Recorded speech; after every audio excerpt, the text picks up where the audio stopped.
বৌদি বলল, কি রে, কি করছিস? বলতো, কিছু কি অসুবিধা হচ্ছে? আমি বললাম, তুমি আমার জন্য আজ যা করলে তা আমার সারা জীবন মনে থাকবে। হ্যালো বন্ধুরা, তোমাদের জন্য আজ আরও একটি নতুন ভিডিও নিয়ে হাজির হলাম। আজকের ভিডিও পুরো দেখলে বীর্য মাথায় উঠে যাবে। আজকে আমি বলব স্যারের বউ মানে আমার বৌদির সাথে ঘটে যাওয়া গোপন কাহিনী। চলুন ভিডিওটি শুরু করা যাক। আমি অভিষেক। আমি তখন চাকরি বাকরি কিছু পাইনি, সবে যৌবনে পা দিয়েছি। সে সময় এত অ্যান্ড্রয়েডের মাতামাতি ছিল না, সবে মার্কেটে এসেছে। যৌবনে বিভিন্ন শখ জাগে ছেলে মেয়েদের, আমিও সেই দলেই পড়েছি। শখ হলো কম্পিউটার শিখব। আমার বাড়ি থেকে কিছু দূরে সেন্টার ভর্তি হলাম। তাড়াতাড়ি শিখতে লাগলাম। এভাবে 1 বছর পর স্যার আমাকে বললেন, তুই এখানেই বাকি স্টুডেন্টদের শেখা, তোর কালচার হবে, আর কাজও শিখবি। আমিও সেখানে কাজ করতে শুরু করলাম। এভাবে কাজ করতে করতে স্যারের বাড়ির লোকজনের সাথে পরিচয় হয়ে গেছিল। ওরা বাড়িতে দুজন, স্যার ও তার স্ত্রী, নতুন বিয়ে হয়েছে। বাচ্চা কাচ্চা হয়নি, দুজনের সুখের সংসার। এভাবে ওদের সাথে বেশ বন্ধুত্বপূর্ণ সম্পর্ক গড়ে উঠল। পুজোতে একসাথে ঘুরতে যাওয়া, শীতকালে পিকনিক করা, সিনেমায় আড্ডা, এইসব চলতে লাগলো। স্যার এই কম্পিউটার সেন্টার চালানোর পাশাপাশি অন্য একটা ব্যবসা শুরু করার জন্য কিছুদিনের জন্য বাইরে যাবেন। একথা একদিন তিনি আমাকে বললেন, স্যার বললেন, আমি তো কিছুদিনের জন্য বাইরে যাচ্ছি। তুই কদিন এই সেন্টারটা খোলা, বাচ্চাদের শেখানো বন্ধ করা পারবি তো? করতে আমি বললাম, আপনি কোনো চিন্তা করবেন না, আমি ঠিক কাজ ঠিকভাবে করব। স্যার বলল, তোকে আর একটা কাজ করতে হবে।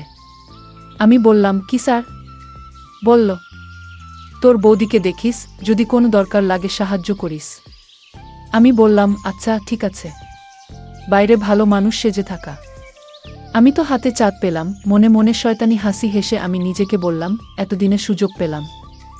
বৌদি দেখতে বেশ সুন্দরী, 5 ফুটের মতো উচ্চতা, ফর্সা রং, চুলটা কোমর অবধি টানা টানা, চোখ মুখটা একটু 4 কোনা টাইপের, ফিগারটা বাংলা সিনেমার হিরোইনের মতো, স্বভাব বেশ মিশুকে টাইপের। আগে যখন ঘুরতে যেতাম আমরা, ও বৌদি বেশ গল্প করত এবং বারবার হাসির ছলে আমার গায়ে ঢলে পড়ত। ব্যাপারটা আমি অনেকবার লক্ষ্য করেছি, কিন্তু কোনোদিন রিয়েক্ট করিনি সেরকম। কিন্তু মনে মনে এই বৌদিকে ভোগ করার ইচ্ছে দিনের পর দিন পল হতে লাগল। একবার দোল উৎসব উপলক্ষে আমরা শান্তিনিকেতনে গেছি। সেখানে দোল খেলতে খেলতে বৌদি প্রথম আমাকে রং মাখা। আমি যখন রং মাখাতে যাই তখন ভুল করে আমার হাতটা বৌদির অন্য জায়গায় পড়ে যায়। পরে বৌদিকে সুই বলতে গেলে ও বলে, এটা তো স্বাভাবিক। আমি কিছু মনে করিনি। তুই কি ইচ্ছে করে করেছিস নাকি? এটা বলার সময় বৌদির চোখের চাহনি আর ঠোঁটের বাঁকা হাসি যে কি মনে করছিল সেটা আমি সহজেই বুঝে গেছিলাম। শুধু দরকার সময়ের আর সুযোগের। যাই হোক, দাদা গেছে বাইরে, এখন 15 দিনের আগে আসছে না। গ্রীষ্মের সময় সারাদিন সেন্টারে খাটাখাটনি করার পর রাত 8টায় সেন্টার বন্ধ করে বৌদির কাছে যেতাম আড্ডা দিতে। বৌদির হাতে চা খেয়ে মাথা ধরে থাকলে ছেড়ে যেত। যদিও আমি চা খেতে বা গল্প করতে যেতাম না, আমি যেতাম টোপ দিয়ে মাছ ধরতে। একদিন সন্ধ্যা থেকেই মেঘ গুটগুট করছে, কিন্তু বৃষ্টি নামছে না। গুমোট হয়ে আছে পরিবেশ। সেন্টারের এসিটাও গেছে খারাপ হয়ে, আমার তো মাথা ধরে ঢাক। 8টায় সেন্টারের ঝাঁপ নামিয়ে বৌদির কাছে গেলাম চাবি দিতে।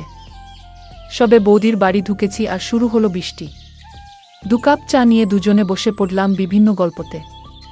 গল্পের ফাঁকে কারেন্ট চলে যাওয়ায় বৌদি একটা মোমবাতি জেলে নিয়ে আসে এবং আমার পাশে বসে। বাইরে অঝোর ধারায় বৃষ্টি হচ্ছে। এবার সামনে কোথাও কর্কশ শব্দ করে একটা বাজ পড়তেই বৌদি ঝাঁপিয়ে আমার কোলে উঠে বসল। বৌদি কিছু ফিল করায় নিজেকে সামনে নিয়ে আমার কোল থেকে নেমে আবার আমার পাশে বসল। এবার আমার ভেতরের শয়তানটা আর বাধা মানছে না। মনে হচ্ছে এখনই এই সোফাতে ফেলে মজা করি, কিন্তু মনকে বাঘে আনতে হবে। আমি বললাম, বৌদি এবার উঠিয়ে আমাকে বাড়ি যেতে হবে। বৌদি বলল, ওমা, এই বৃষ্টিতে কি করে যাবি? ভিজে গেলে শরীর খারাপ হবে। এখন থাক, বৃষ্টি থামলে পড়ে যাবি। আমার কাছে থাকতে কি তোর খারাপ লাগে? আমি বললাম, না না, খারাপ কেন লাগবে? এই বৃষ্টির যা অবস্থা, সারা রাতেও থামবে কিনা সন্দেহ হয়। বৌদি বলল, না থামলে থামবে না, আমার কাছে থাকবি। তোর স্যার ও বাড়ি নেই। একা থাকতে কেমন লাগে? একজন থাকলে ভালো লাগবে। তখন রাত 10টা বেজে গেছে। বৃষ্টি থামার কোনো চিহ্ন নেই, তার সঙ্গে ঝোড়ো হাওয়া আর বিদ্যুৎ। বৌদি রাতের খাবার আগে থেকেই বানিয়েছিল। রুটি আর চিকেন খেয়ে আরামে বসেছিলাম সোফাতে। বৌদি ধোয়া মোছা করে আমাকে বলল, শোনো, তোকে এই অবস্থায় আমি ছাড়ব না। তুই আজ এখানেই শুয়ে পড়। আমি নেকা সেজে বললাম, এখানে তো একটাই খাট, শুতে অসুবিধা হবে, বলে রাখি বৌদিদের বাড়িটা খুবই ছোট। ভাড়া বাড়ি, মালিক অন্য জায়গায় থাকে।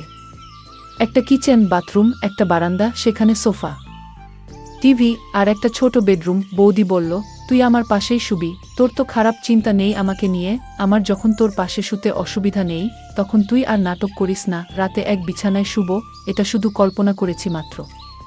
পাশে সত্যি করে এমন একটা রসভরা বৌদি শুয়ে আছে, এটা ভেবেই আমার খুব আনন্দ হচ্ছে। বৌদি বলল, কি রে, কি করছিস বলতো?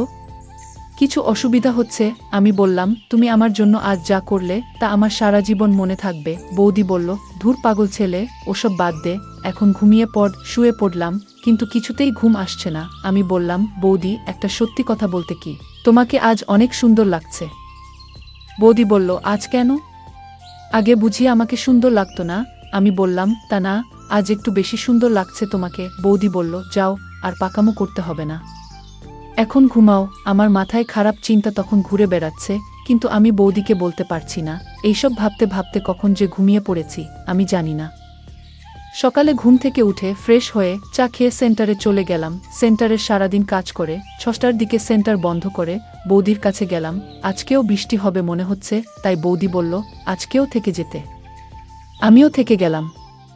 মনে মনে ভাবছি, আজকে যে করে হোক বৌদিকে পেতে হবে, কেননা কালকে স্যার চলে আসবে, আর স্যার এলে আমি আর পাবো না। আমরা খাওয়া দাওয়া করে শুয়ে পড়লাম। আমি এবার বুকের সাহস নিয়ে বৌদিকে আমার মনের কথা বললাম। বৌদি বলল, তোমার কি মাথা খারাপ হয়েছে নাকি? তুমি জানো তুমি এসব কি বলতেছ? তাছাড়া আমি তোমাকে ভাইয়ের মতো দেখি। বৌদি বলল, এসব ঠিক না, আর আমি তোমাকে কোনোদিন ওরকম চোখে দেখিনি। আর কেউ জানলে আমার তো সর্বনাশ হয়ে যাবে, আমার ঘর সংসার সব শেষ হয়ে যাবে। আমি বললাম, তোমার কি মাথা খারাপ নাকি? আমি কেন কাউকে বলতে যাবে সব?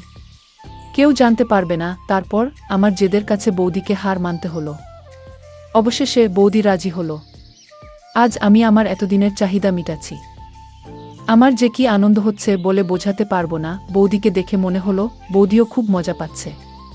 আমরা আনন্দের সাথে খারাপ কাজ করে চলেছি। কিছুক্ষণ পর বৌদি আবার জিজ্ঞেস করে, আচ্ছা, আমরা যা করছি তা কি ঠিক? আমি বললাম, তুমি এত ভেবো না তো, এখন শুধু মজা নাও। কিছুক্ষণ পর আমি আমার কাজ ছেড়ে বাথরুমে চলে গেলাম। বাথরুম থেকে ফ্রেশ হয়ে আবার রুমে ফিরে এলাম। বৌদিও ফ্রেশ হয়ে এলো। তারপর আমরা দুজন ঘুমিয়ে পড়লাম। পরের দিন স্যার বাড়ি ফিরে এলো। তারপর থেকে আমি সুযোগের অপেক্ষায় থাকতাম।